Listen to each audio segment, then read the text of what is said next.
Hello, welcome to the channel. This is going to be a video about Captain Kangaroo.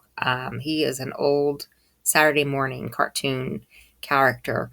I grew up watching him, and he came on real early in the morning, and he basically looked like he was on a ship, and he showed Popeye cartoons and things like that. So if you're young, you may not really be familiar with who Captain Kangaroo is. But if you're, well, I don't know when he went off, but I would say if you're over the age of 35, you may know who he is. So this is Captain Kangaroo, 17 Secrets You Won't Believe. Good morning, Captain. Captain of what? Captain of what?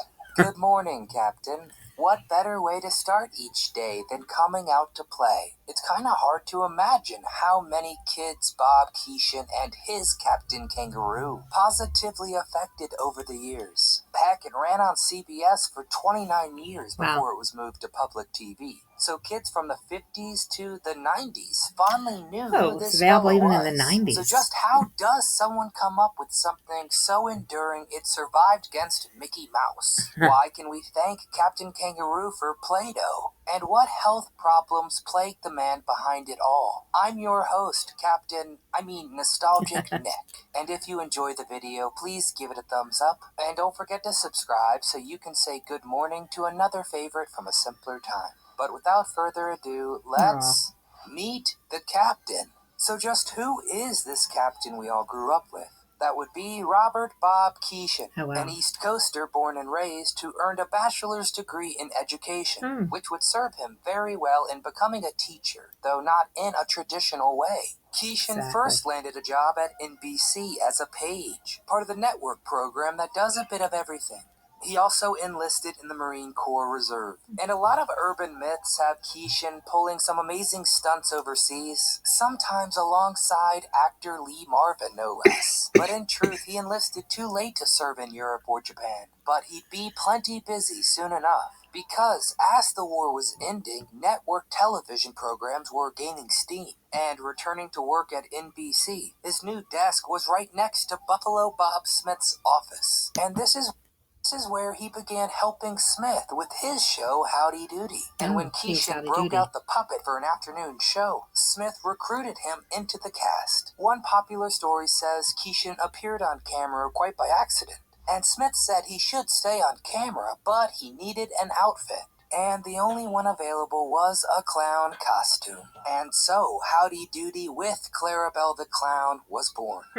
Tinkering in the Workshop. Now a secure part of children's programming. Keeshan floated from the Howdy Doody show to Time for Fun on ABC before finding himself on Tinker's Workshop. And Howdy Doody might have been his first foray into the genre, but Tinker's Workshop would be his most valuable stepping stone to Captain Kangaroo. Keeshan and director Jack Miller were told by a bigwig at Channel 7, quote, "Alright, you've wanted to try a weekday kids show. Get it made by Monday." And the two got to work. Keeshan sprayed his hair gray when he couldn't find a proper wig, and he became the wise grandfather archetype. Meanwhile, at CBS, the network was looking for a fresh approach to kids' television. Still a pretty new genre in the 50s. So Keeshan and Miller got to work, drawing a lot of inspiration from the lessons they learned on Tinker's Workshop. Just like he played a grandfatherly type in Tinker's Workshop, he now dreamed up Captain Kangaroo, specifically thinking about, quote, the warm relationship between grandparents and children.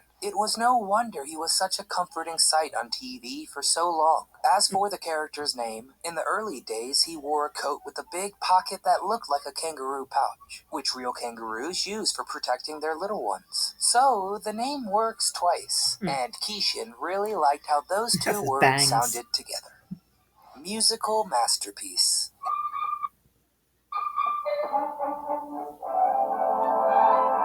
Everyone knows how that cheerful intro goes. They even had great timing, stopping the song when the captain dropped his keys, and then continuing when he got them back. This was going to be viewers' first impression of the show, so it had to be good, and it was. So how did they come up with such a perfectly upbeat, catchy tune? Well, actually, they didn't. In 1952, a British composer named Edward White put together a song called Puffin' Billy. The BBC used it for its kids' program Children's Favorites. It seems destined to entertain kids. Or not, because it was also used in an episode of a radio show called Murder Among the Statues. Wow. But the tune became stock audio, so it made passing it along pretty easy. And a string rendition became part of Good Morning Captain, which also helped Puff and Billy live on for generations to come.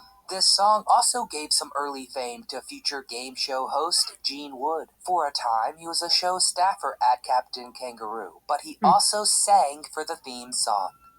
Health hassles. It was the summer of 1981. Keishan had just arrived at Toronto Airport when the beloved host suffered a brutal heart attack. He was rushed to the intensive care unit for treatment instead of his original destination. You see, Keishan had been heading to a Parents Without Partners convention. They were giving him an award celebrating his exceptional service to children. At that point, Keishan had no history of heart problems, but this health emergency required triple bypass surgery. Wow. Less than a week after he fell ill, He had no Keishan was symptoms. feeling better. And during his recovery, he got over 5,000 letters and get well cards from kids all around the world.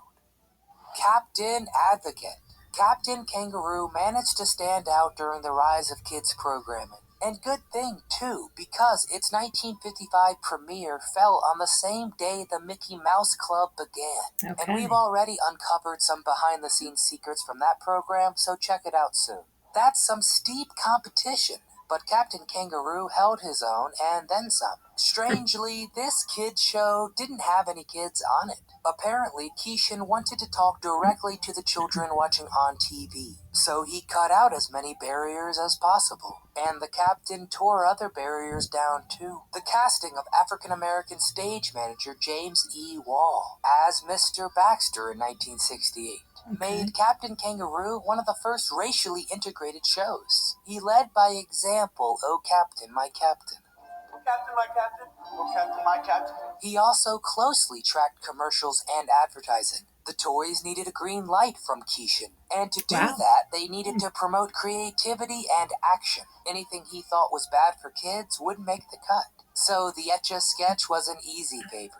Keishan also helped rebrand Play-Doh as a kid's toy instead of wallpaper cleaner. Once the cleaning product became outdated, it did enjoy some sales as a creative toy, but business flourished once the captain showed it off. And who out there begged for a Schwinn bike just because the captain? As Schwinn was one of the show's early sponsors. And even after laws about advertising to kids limited what they could do, the show created the character Mr. Schwinn Dealer to continue the ride. In his own words, many people quite literally grew up with Captain Kangaroo, but his words of wisdom and love are still accessible today, thanks to the books under his name. History and TV buffs can see a photographic timeline of the program with Good Morning Captain, and he is still teaching in the book Growing Up Happy. Captain Kangaroo tells yesterday's children how to nurture their own. And then the Itty Bitty Kitty series is his way of reaching today's youth across generations. Crunch and competition. With Keishan at the helm from 1955 to 84, Captain Kangaroo won 6 Emmy Awards and 3 Peabodys. Keishan got a National Education Award, was inducted into the National Association of Broadcasters All this Hall for of a Fame, TV show. and a Distinguished Service Award from the American Medical Association. People from all walks of life agreed. This guy was good for America's youth. But money sure talks, and for how well he did with kids, adults were the bigger audience to target. Captain Kangaroo was trimmed and shuffled around the morning time slots. First, the length was cut in half to 30 minutes, then moved to much earlier, then to 1 hour on weekends, then finally just 30 minutes on Saturday. On top of that, it competed with the Today Show and other CBS programs covering some pretty turbulent times. Keishan was not happy with all these cuts, so when his contract expired, he parted ways with the network. Bob became the captain in over 9,000 appearances. Don't you worry, Mr. Green Jeans. But he still was not Mr. done Green promoting Jeans. I forgot children's about him. causes for some time. Lobby Hobby. Some friendships require little effort, it seems meant to be. Probably none more so than Captain Kangaroo and Mr. Fred Rogers. The children Right. programming kings would talk about how disappointed and worried they felt about the direction of kids' programming. Keishan slammed shows like Transformers and He-Man, saying they did nothing. They didn't educate the kids. He worried about violence in video games and the use of tobacco. So he co-founded a business that put together daycare programs for companies around the country. So the kids were guaranteed care while their parents worked. Oh, how In nice. fact, Keishan saw playtime for kids as work for kids, especially those under 6. It really was serious business and how they learned the most. You see, Mom, I told you all those hours building Lego towers would certainly pay off.